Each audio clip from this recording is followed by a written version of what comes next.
하나님이 전능하신 하나님으로 우리에게 임하십니다. 모든 것을 만드신 하나님은 지금도 이루실 수 있는 하나님이십니다. 그 전능하신 하나님을 신뢰하고 믿고 우리가 믿음으로 나아가는 은혜가 있기를 소망합니다. 아멘. 예전에 들었던 이야기인데 종종 생각납니다. 한 사람이 길을 가다가 낭떠러지에 떨어졌는데 떨어지면서 순간적으로 손을 뻗쳐서 무엇인가 딱 잡았는데 나무를 딱 잡은 거예요. 그래서 나무를 딱 잡아가지고 이제 살았다 하는데 갑자기 위에서 하늘에서 소리가 들리더라는 거예요. 너의 손을 놔라. 그러면 산다. 그러니까 그 나무를 잡고 있던 사람이 무슨 얘기냐? 이 나무를 지금 놓으면 내가 낭떠러지로 떨어져 죽는다. 근데 자꾸 위에서 놔라. 근데 가만히 보니까 나무 뿌리가 뽑혀서 점점 뽑혀 나가는 거죠. 너무 마음이 힘들어가지고 고통스러운데 또 위에서 그 손을 놓으라고. 그래서 손을 딱 놨더니 바로 땅 위더라는 거예요. 바로 땅 위에 메롱메롱 이렇게 매달려 놓으니까 바로 땅에 딱 편안하게 닿았다라는 겁니다. 여러분 우리가 우리 손에 있는 걸 놓고 나간 자리가 있기를 주의 이름으로 축원합니다. 이게 참 중요한 것 같아요. 내 손에 뭔가 잡고 있으면요 하나님을 따라가지를 못하는 것 같아요. 그게 내 생각이든 내가 가진 것이든 내 습관이든 아니면 내 경험이든 그리스도 안에서 이전 것은 지나가야 되는데 그걸 찾고 있어요. 오늘 할례라는 걸 행합니다. 여러분 아브라함이 할례를 행할 때에 특징적인 게 있어요. 그게 뭔지 아세요? 아브라함은 이미 이스마엘이라는 아들을 가지고 있습니다. 오늘 17장 끝부분에 보면요 아브라함도 할례를 받고 이스마엘도 할례를 받는데 이스마엘 나이가 몇 살이냐면 13살이에요. 우리나라로 치면 15살입니다. 집에서 15년 정도 같이 아이를 키웠으면요 얼마나 정이 많이 들었겠어요. 그리고 그 아이를 보면서 당연히 그 마음이 들었을 겁니다. 네가 내 상속자구나. 이제는 꼬맹이가 아니잖아. 15살이면 조금 있으면 옛날 같으면 장가를 갈 나이 아닙니까? 이때는 마찬가지예요.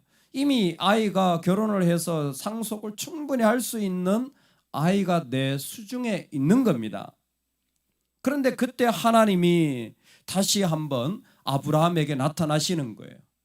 분명한 이유가 있습니다. 전능하신 하나님이라고 고백은 할지 모르겠지만 정말 신앙에 필요한 게 뭐냐면 할례를 행하는 게 필요한 거예요. 믿음으로 행하는 자리가 신앙 고백의 자리입니다. 내가 믿습니다 라고 말하는 것이 아니라 내가 믿음으로 이걸 행했다 라고 하는 것이 나의 신앙 고백이에요. 여러분 한번 뒤를 돌아보면서 과연 내가 내 손을 놓고 내가 내 삶의 자리를 던지고 내가 믿음으로 나아가 행한 것이 얼마나 됩니까? 내가 그렇게 믿음으로 나아간 것들이 요즘은 무엇이 있습니까? 내 생각과 마음을 던지고 할례를 행하고 할례가 무엇입니까? 사실 포피를 베어 던지는 것 아닙니까? 그런데 할례를 행할 때는요 구체적인 것이 드러납니다. 할례를 행한 자는 약속의 자녀고 할례를 행하지 않은 자는 이방인이에요. 이방인이 돈 주고 사와가지고 그 집에 들어와서 아니면 어떤 형식으로 들어왔든지 간에 할례를 행하면 그 사람은 약속의 자녀가 되는 거예요. 근데 할례를 행하지 않으면 그 사람이 아무리 자기가 유대인을 뭐라고 하더라도 그 사람은 아웃사이더입니다. 즉 이게 우리에게 주는 메시지가 무엇이냐면 우리가 짐을 던져버리면 우리가 이전의 삶의 자리를 던져버리고 내 손을 놓고 내 생각을 끊어버리고 내 습성을 끊어버리고 내 삶의 자리를 던져버리고 믿음으로 나아가면 그 사람은 약속의 자녀예요. 그런데 그렇게 하지 않으면 내 안에 신앙의 고백이 일어나지 않는 것입니다. 하나님이 아브라함에게 할례를 말씀하실 때 계속 얘기하는 게 뭐냐면 언약입니다. 언약. 한 15번 정도 나오는 것 같아요. 오늘 본문에. 언약이에요. 언약. 내가 너하고 같이 무엇인가 약속을 맺어서 이루어 나가겠다라는 하나님의 언약입니다. 그런데 이 아브라함과 언약을 맺을 때 할례라는 것을 행하시고자 하는 것은 무엇입니까? 이제는 인간으로서 가졌던 죄악의 짐, 세상의 것들을 끊어버리고 내가 너를 창조의 첫 열매로 다시 너하고 시작하고 싶다라는 하나님의 시작하심이 있죠. 이제 창세기를 통하여서 이야기들이 이렇게 올 때 아브라함을 부른 유일한 이유가 무엇이냐면 이제는 내가 너에게 속하고 너는 나에게 속하는 너무나도 친밀한 에덴을 걸었던 그와 같은 관계로 같이 살아가고자 하는 것입니다. 하나님이 이 말씀을 하실 때는 하나님이 먼저 그 아브라함을 향하여 전능하신 하나님으로 자기를 보여주시면서 뭐예요? 봐라, 나를 봐봐, 날 좀 봐봐. 야, 너 내가 보이냐? 내가 전능한 하나님이야. 그러니까 염려하지 말고 너 손 놓고 날 따라와. 그럼 나도 평생을 너를 버리지 않고 갈 거야. 우리 그런 관계로 살아가자. 할렐루야, 할렐루야, 아멘. 그래서 신약에 오면 할례는 뭐예요? 몸에 행하는 것이 아니라 마음에 행한다 그랬습니다. 이 일들이 중요한 것은 할례는 곧 세례를 의미하기 때문입니다. 그 안에서 너희가 손으로 하지 아니한 할례를 받았으니 곧 육적 몸을 벗는 것이요 그리스도의 할례니라.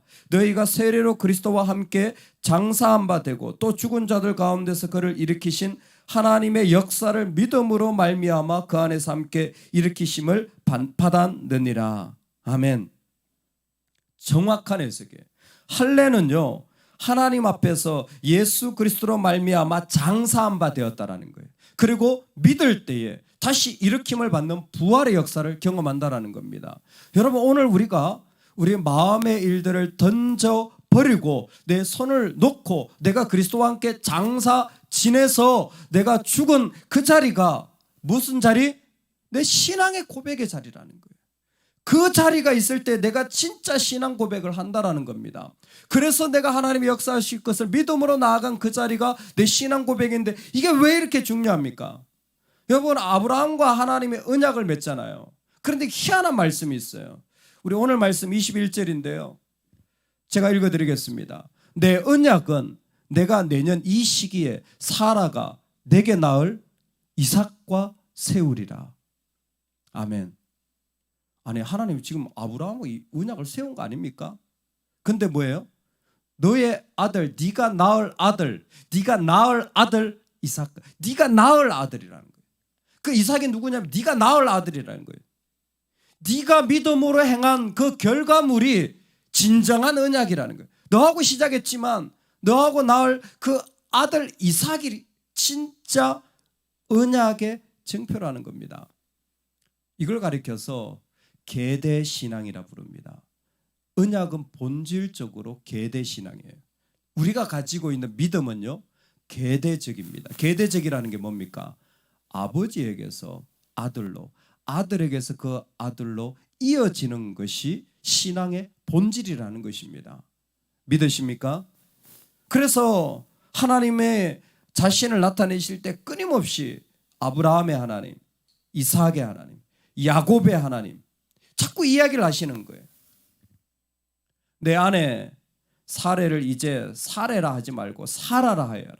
그에게 복을 주어 너에게 아들을 낳아주겠다 하겠다. 내가 너의 아내에게 복을 주어 여러 민족의 어머니가 되게 하고 백성들을 다스리는 왕들이 그에게서 나오게 하리라. 18장에 가보니까 하나님은 아브라함에게 아들을 약속하시면서 아브라함을 선택한 이유를 밝히셨는데, 내가 아브라함을 선택한 것은 그가 자식들과 자녀들을 잘 가르쳐서 하나님에게 순종하게 하고 옳고 바른 의도로 하도록 부르셨다라는 거예요. 계대적인 거예요. 그 신앙이 전성되어져야 된다는 겁니다. 언제 신앙이 전성되어집니까? 언제 신앙이 전성되어져요? 언제 내 자녀에게 또 자녀에게 신앙이 올라갑니까? 내가 믿음으로 행한 자리, 내 손을 놓고, 이건 내 생각인데 내가 놓아버리고, 이건 내 삶이었는데 내가 놓아버리고, 이것은 내 지난날의 무거운 짐인데 놓아버리고 살아간 믿음의 결과물이 이삭인 거예요.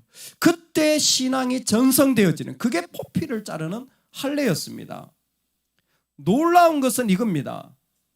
여러분, 우리는 이 본문에서 아브라함이 뭐로 바뀌죠? 아브라함으로. 사레가 뭐로 바뀌죠? 사라로 바뀌는 걸 보게 됩니다. 이 이름이 아들을 낳은 이후에 생기는 겁니까? 아들을 낳기 전에 생기는 겁니까? 하나님은 아들을 낳기 전에 이 이름을 주신 거예요. 우리가 예수님을 믿을 때 그리스도인이 된 것은 이미 하나님 나라의 어마어마한 영광을 누렸는데, 가지게 되었는데, 그것이 다 이루어지기 전에 믿음으로 이미 성취된 것입니다. 이미 새로운 이름을 준 거예요. 우리는 아브라함이 무슨 의미인지, 사레가 무슨 의미인지 알고 있습니다. 똑같이 그리스도인이 무슨 의미인지 아셔야 돼요.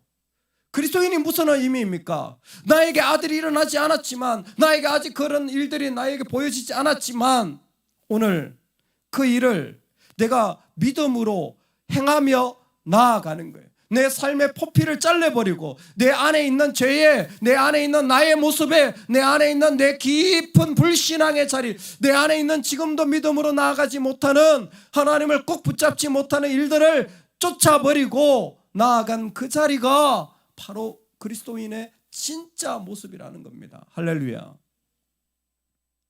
조이스 마이어가 아무것도 염려하지 말라라는 책에 그런 이야기를 적어 놓았습니다.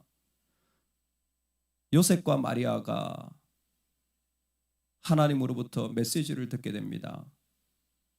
너무나 놀라운 일인데, 세상의 왕이 자기 가정에 태어날 것이라는 메시지를 듣게 돼요. 세상의 왕이 자기 가정에 태어날 것이라는 걸 듣게 돼요. 왕이 태어날 것이라는 것을 듣게 되지만, 사실 두 사람은 아기를 낳을 때 어디 들어가서 제대로 아기를 낳을 집조차 없는 정말 궁핍한 상황이었다라는 것입니다. 어디 들어가서 몸을 의탁하기도 쉽지 않은 그런 자리에 있었다라는 것입니다. 그런데 그 두 사람은 분명히 자기 아들이 왕이 될 것이라는 사실을 성령으로 믿게 되었습니다. 그랬기 때문에 절대로 왕의 부모였기 때문에 어디 가서 구걸하지 않았다라는 거예요. 말구유에 아기를 낳는다고 할지라도 그것으로 충분히 감사했고, 분명히 하나님이 왕된 아들을 키울 것을 믿었다라는 거예요. 아유, 죄송한데요, 우리 아들이 왕이니까 뭐 왕 아니라도 괜찮죠. 우리 아들이 의사인데, 우리 아들이 변호사인데, 당신이 내 부탁 좀 들어주면 좋겠습니다. 사람들이 솔깃하지 않겠어요? 요번에 청와대 들어갔는데 우리 아들이 솔깃하지 않겠어요? 내 아들이 왕이라는데 어디 가서 내 아들이 왕이 됩니다 한마디 하면 뭐 집 하나 얻는 것쯤이야, 뭐 방 하나 얻는 것쯤이야 수월하지 않겠습니까? 아무것도 하지 않았다. 그냥 그들은 그 말씀을 붙잡고 구유에서 아기를 낳은 거예요. 그러자 하나님이 세상 곳곳에서, 우리가 아는 동방박사들이죠, 세상 곳곳에서 사람들을 보내어서 그 왕을 섬기고 그 왕을 경배하도록 다 보내준 거예요. 그때 그 조이스 마이어가 표현하는 게 뭐냐면, 낙타가 오고 있다. 낙타가 오고 있다는, 그 왕을 섬길 낙타가 오고 있다라는 거예요. 그들은 재물을 가지고 있지 않았어요. 왕을 품고 있었지만 그들은 그 삶의 모든 조건이 준비되지 않았습니다. 왕을 양육해야 되지만, 근데 뭐예요? 그 아이를 믿음으로 낳을 때 곳곳에서 낙타가 오는 거예요. 오늘 우리에게 그와 같은 축복이 있는 줄로 믿습니다. 우리가 손을 놓고 내가 그리스도로 행하면 낙타가 옵니다. 오늘도 주님이 이루어 가실 줄로 믿습니다. 오늘 그 포피를 잘라버리는 이 믿음의 자리가 우리에게 있기를 간절히 축원합니다. 아멘. 우리 같이 한번 기도하겠습니다. 이 아침에 기도할 때, 하나님, 나에게 신앙의 고백이 있는 삶이 되게 하여 주시옵소서. 내 신앙이 전승되어져 계대로 계속 이어져 가게 하여 주시옵소서. 오늘 그러기 위하여 포피를 잘라버리라 라고 말씀하시는데, 예 주님, 내 안에 있는 무거운 짐, 불신앙, 끊임없이 붙잡고 있는 것들 예수의 이름으로 전능하신 하나님을 보고 놓을 수 있는, 그래서 옮겨갈 수 있는, 그래서 하나님이 행하신 일을 내 자녀에게 말할 수 있는 믿음의 삶 살게 하여 주시옵소서. 우리 주여 한번 외치고 간절히 한번 기도하겠습니다. 주여.